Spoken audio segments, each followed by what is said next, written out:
よし、エーペックスでもやるか。このゲーム画面、お気づきになった方いらっしゃるでしょうか。 PS5 なんですが、操作しているのはこちら、ベイダー4 Pro です。いつベイダー4 Pro が PS5 に対応したのと思われるかもしれません。実はこれ PS5 でいろんなコントローラーが使えるコンバーターというね、アイテムを使っているんです。私のようなコントローラー好きにはもちろん必須のアイテムなんですが、ゲーマーの皆様にとってもおすすめだったので紹介したいと思います。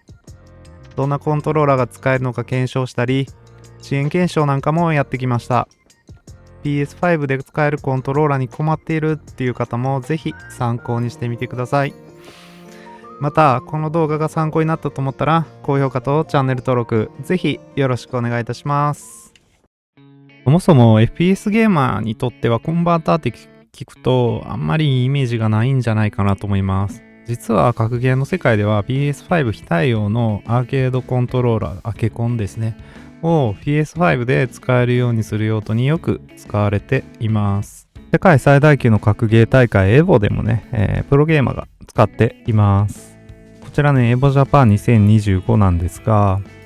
はい、こちらね、ルールを見るとですね、変換器についてとあって、ここでね、使用可能なコンバータはブルック社製のもののみとなりますと書かれています。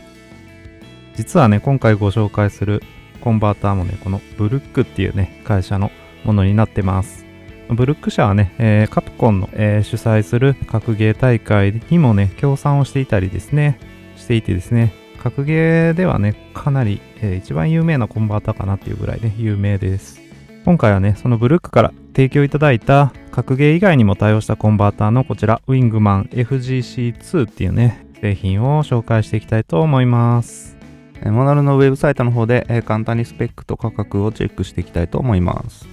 ウィングマン FGC2 ですが、パッケージはね、2種類あります。私はね、この下の方のカラーのパッケージですね。PC と PS5 に対応しているっていうことですね。一応ね、PC でも PC 非対応の、コントローラー、例えばデュアルショック4とかね、を、接続するために使うことができるっていう商品になってますね。価格は現在9980円ということで、ブルックゲーミングっていうね、メーカーがね、直接販売している、製品になっています。まずはですね、このウィングマン FGC2 コンバーターを介することで、PlayStation 5で使えるようになるコントローラーをね、見ていきたいと思います。はい、もうね、机の上に乗り切らないぐらいのコントローラーがあるんですが、こちら7種類は、実際にね、FGC2 で PlayStation 5で全く問題なく使用することができたコントローラーになってます。真ん中随域エボトップ、こちらがベイダー4 Pro ですね。ビクトリックスのガンビット、レイザーのウルヴァリン V3 Pro も使えました。こちらレインボー 2SE とレインボー2 Pro もね、使えるっていうことですね。でゲームサーのサイクロン2、Xbox One コントローラーですね、純正コントローラーもなんと PlayStation 5で使うことができちゃいますということですね。はい、逆に使うことができなかったコントローラーっていうのをですね、こちらの、ビッグビッグ1のブリッツ2とブリッツ 2DMR ですね。あとは、パワー A のバトルドラゴン、マンバ 1V2 っていうね、この4機種についてはですね、私の持っているコントローラーの中ではね、使うことがちょっとできませんでした。今後ね、ファームウェアアップデートで、これらのね、コントローラーも追加されていくかもしれないんですが、現時点ではね、使うことができなかったということです。対応機種についてはですね、ウィングマン FGC2 の公式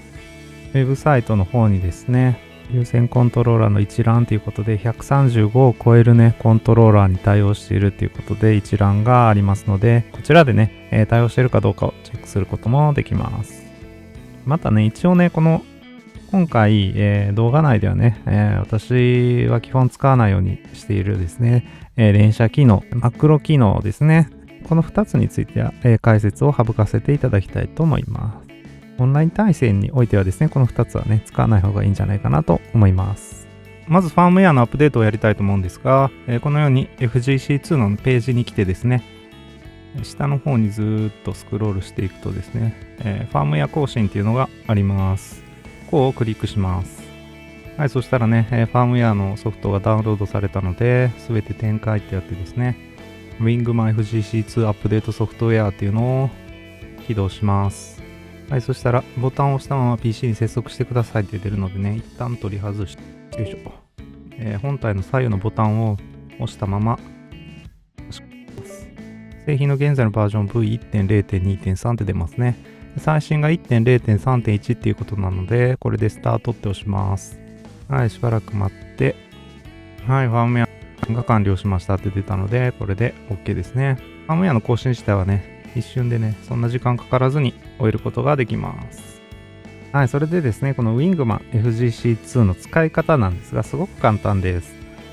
このようにね、本体はそもそも USB ドングルの形をしているので、このね、USB Type-A の方の端子をですね、PlayStation 5の背面側のね、USB 端子に接続します。今回はね、延長ケーブルを使っているので、こちらに挿したいと思います。はい、そうすると、このように青色に点滅します。そしたら、ゲームのコントローラーを、このね、後ろ側、こちらにもね、はい、USB Type-A のね、端子があるので、ここにね、コントローラーを接続します。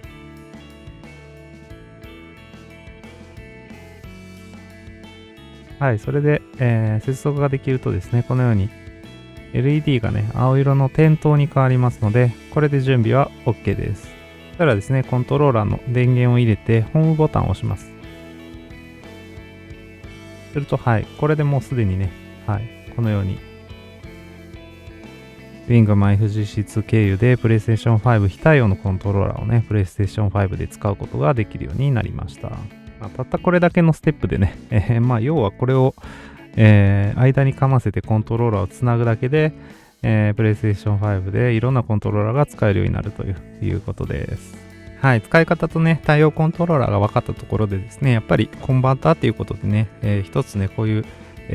機械がね、挟まるので、気になるのは遅延がどれぐらい大きいかっていうところだと思います。そんなわけでね、今回もコントローラーを大量に分解して、遅延測定っていうのをね、やってきました。Wingman FGC2 の遅延を測定するにあたってですね、素の PlayStation 5の遅延っていうのをまず測定しました。遅延の値っていうのはね、67.63 ミリセカンドっていうことでした。まあね、やっぱり PC と比べて PlayStation 5っていうのは素でもね、67ミリセカンドぐらいあるっていうことで、かなりね、やっぱり、入力遅延っていうのは大きいっていうことが分かりました。で、この上でですね、これに比べて Wingman FGC2 を使った場合にどの程度遅延があるかっていうのをですね、比べながらですね、計測を行いました。やり方についてはね、スイッチのプロコンの時と全く同じ方法で計測しました。で、こちらがね、その結果になってます。デュアルセンス1がここに、2番目に位置しててですね、最も早かったのはこの O242M16 っていうね、アケコンなんですね。格ゲー用のレバーレスのね、アケコンが、一番早くて 50.96 ミリセカンドってことでした。これはものすごく速い値で、さすが格ゲーの世界だなっていう感じなんですが、2番目がホリファイティングコマンダオクタ、と O242M16 の、FGC2 を返して接続した場合っていうことですね。で、ナコンレボリューション5 Pro を、直接ね、PlayStation 5に接続すると 71.13 ミリっていうことですね。で、その他のね、結果っていうのはこのような結果になりました。Wingman FGC2 を使うと15ミリセカンドぐらい、遅くなるっていうところで、フレーム数にするとね、60fps で1フレームぐらいはやっぱり遅れちゃうかなってとこですね。1フレームぐらいのね、遅延があったっていうことなんですが、実際体感できるかどうかについてちょっとね、ゲームプレイを通して、チェックしていきたいと思います。まずは DualSense 1を優先接続した、ものからね、テストしてみます。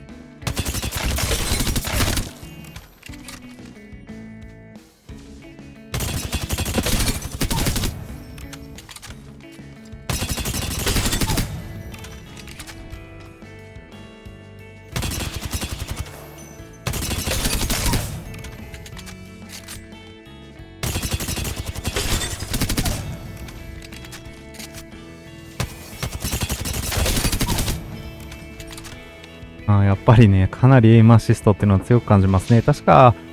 今現状、PlayStation 5で今 120fps でやってるんですけど、これだと 0.35 がエイムアシストの値だったと思うんですけど、PC と比べて全然すごいエイムアシストが強く感じますね。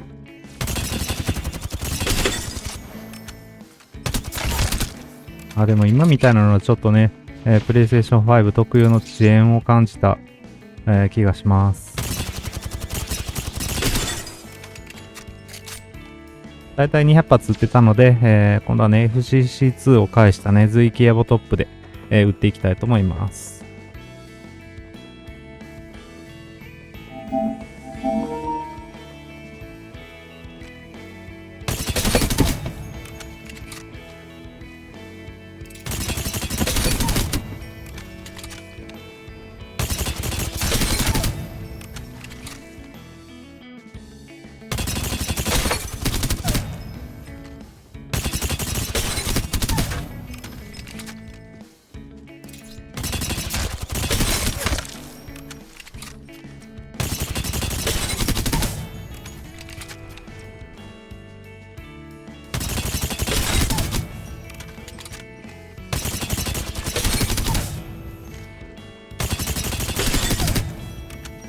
はい。だいたい200発こちらもね、撃てたんですが、正直1円の差については全く体感することができませんでした。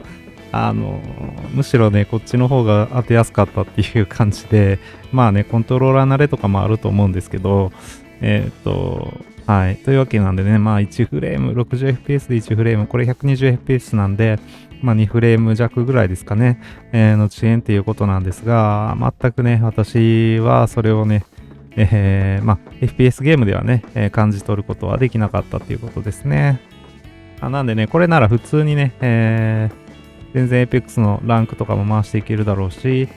格ゲーとかもね、FGC2 経由でね、接続したコントローラーとかでやっても問題ないんじゃないかなっていうふうに感じました。まあね、そのあたりをね、しっかりチェックするためにちょっとしばらくね、Apex のランクとか、一通りね、プレイしていきたいと思います。まずは Apex Legends ですね、プレイしてきました。まあ、見ての通りですね、ショットガンとかもバチバチに当てていきますし、ちょっとね、なぜかボルトに2倍ついちゃってたんですが、こういう SMG もね、しっかり当てていくことができました。やっぱりね、PlayStation 5特有の遅延っていうのがあるので、こうね、パッとエイム合わせるっていうのがね、難しいなっていう感覚っていうのはやっぱりあって、そのあたりがね、